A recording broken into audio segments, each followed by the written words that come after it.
En este segmento de la entrevista de la semana, el licenciado Alexander Kolop, fiscal de sección de la Fiscalía contra la Trata de Personas, aborda el tema de los operativos realizados en el contexto del Día Internacional contra la Trata de Personas.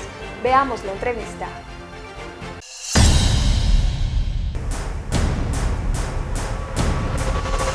Bienvenidas y bienvenidos una vez más a nuestro segmento La Entrevista de nuestro noticiero MP al Instante.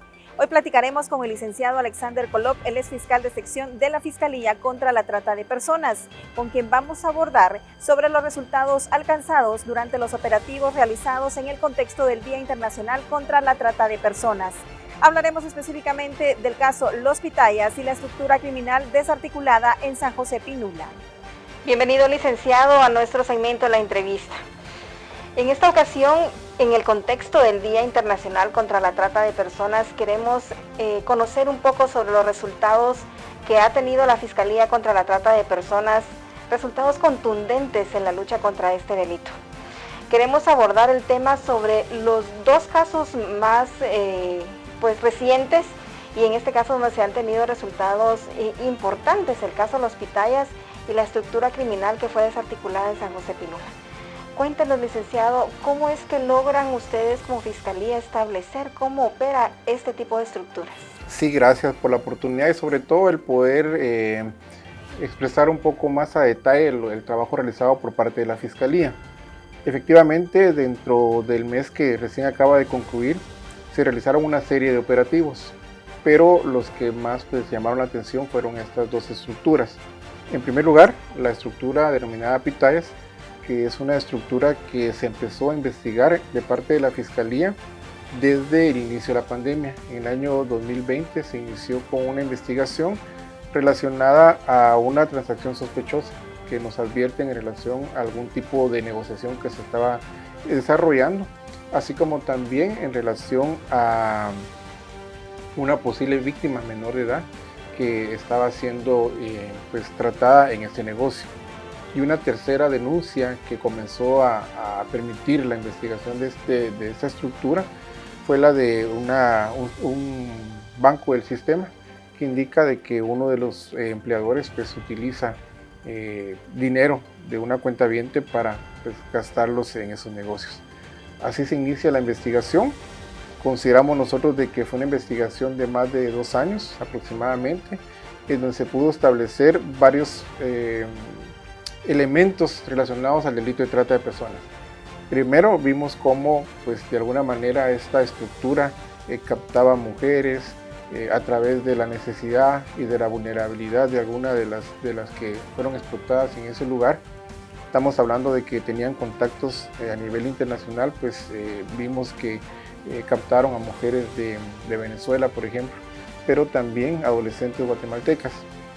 También nos permitió establecer cómo se va entrelazando el delito de trata de personas con otros delitos, porque vimos también cómo en estos lugares se daba el narcomenudeo o el consumo de drogas en el local.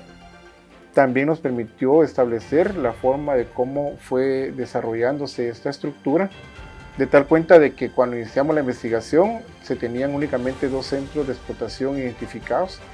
En el transcurso de este año y medio, 2 años de investigación, vimos cómo ellos fueron en plena pandemia, por ejemplo, implementando un centro nocturno en zona 11, en donde también establecían, aparte de los servicios sexuales, la posibilidad de que los clientes se quedaran a pernoctar o a esperar que pasara el toque de queda y posteriormente ya salir.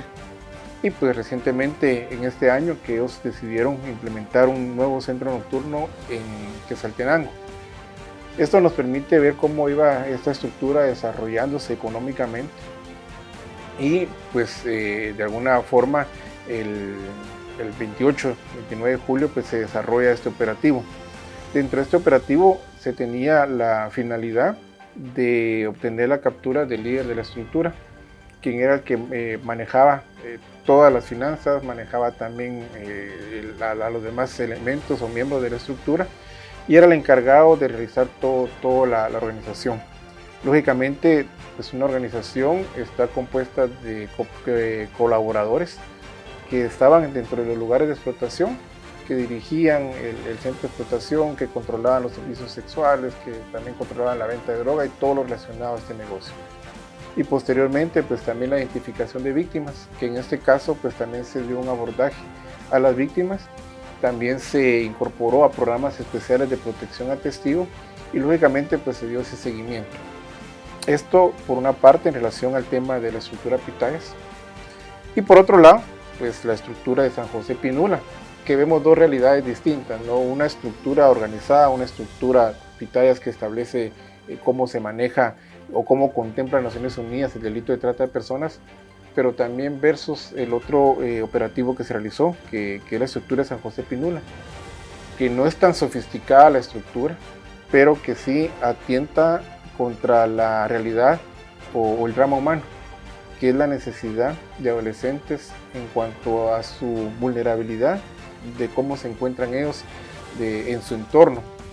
Porque esta estructura se aprovecha de que un adolescente de tan solo 15 años de edad, y 14 años de edad, perdón, llega a la casa de una amiga a buscar un refugio, porque en su hogar pues habían tenido disputas y una relación intrafamiliar pues disfuncional. Llega a la casa de esta amiga, ahí la señora, que es la líder de esa estructura, ve esa condición y le dice que le ofrece un trabajo, pero no le indica bajo qué conceptos o qué clase de trabajo. Esa misma noche la traslada a un centro de explotación, en donde ya a ella la ponen a realizar actividades sexuales pagadas. Así es como inicia este caso también, esta investigación, en donde pues varias personas se aprovechan de la vulnerabilidad de esta adolescente y posteriormente pues ella se activa alerta Alba Kenneth, producto de la desaparición que tuvo, se rescata, pero ya la estructura se queda en comunicación con la adolescente y empieza el tema de la presión psicológica, de las amenazas, de la extorsión, de todo lo que conlleva este tipo de situación para que ella regrese. Y ya no regresa tanto en los centros de explotación, sino que ya cambian a una modalidad de que a uno de esta estructura llaman los clientes por medio de teléfono, él contacta la cita, traslada a esta adolescente a los centros o a los hoteles de San José Pinula y ahí es donde establecen relaciones sexuales. Definitivamente muy importante el trabajo que realiza la Fiscalía y que impacta de forma positiva a lograr la desarticulación de este tipo de estructuras. Licenciado, quisiéramos conocer un poco sobre las acciones de la Fiscalía para poder lograr este tipo de resultados en la desarticulación de estructuras, también en la clausura de negocios que han participado en este tipo de acciones para cometer el delito. Sí, creo de que lo que ha apuntado mucho el Ministerio Público en estos años es atender a la especialización.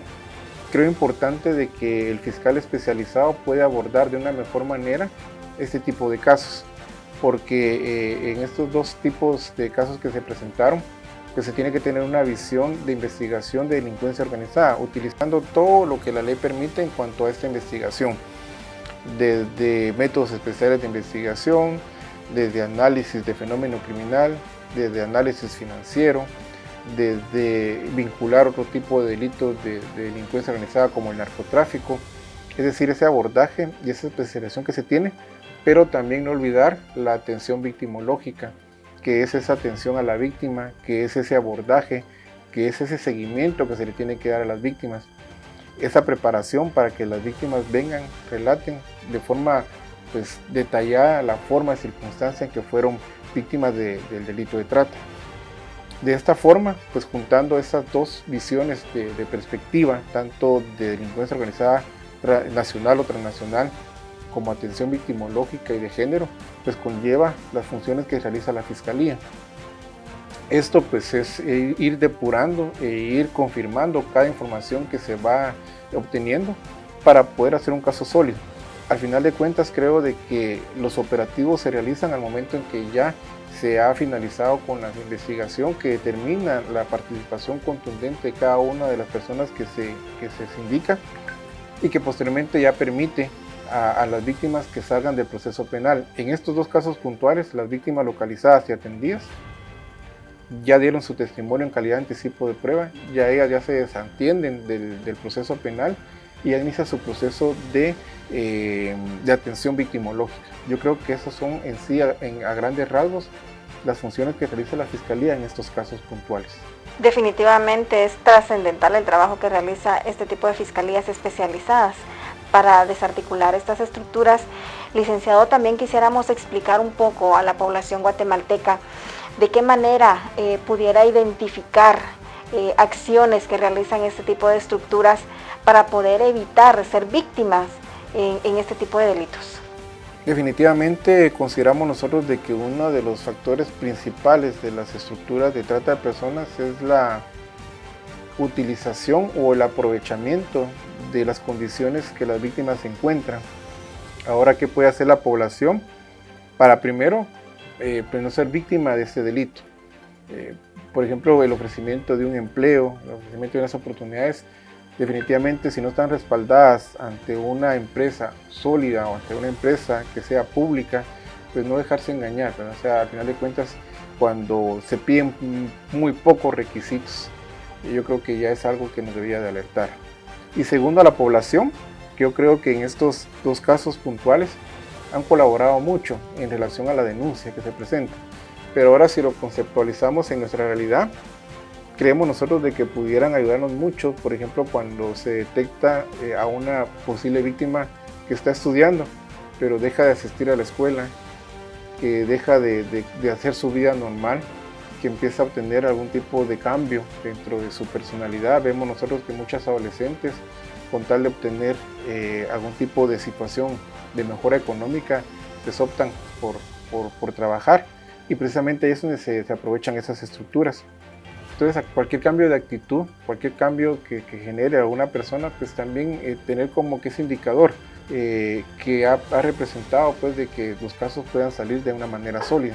Entonces sí, llamando a la población a que continúe con la confianza, con la denuncia, porque en estos casos creo que es importante también recalcar de que las víctimas muchas veces no se creen víctimas de este delito, y es por eso que en Guatemala nuestra legislación establece de que el consentimiento dado por una víctima de trata de personas no se toma en cuenta.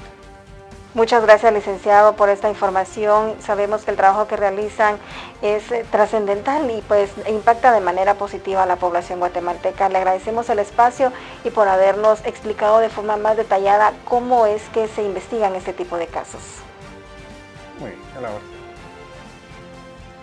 Agradecemos al licenciado Alexander Colop por la información que nos traslada sobre los resultados alcanzados en los operativos realizados en el contexto del Día Internacional contra la Trata de Personas. Recuerde que esta y otras entrevistas las puede encontrar a través de nuestras redes sociales y los esperamos la próxima semana.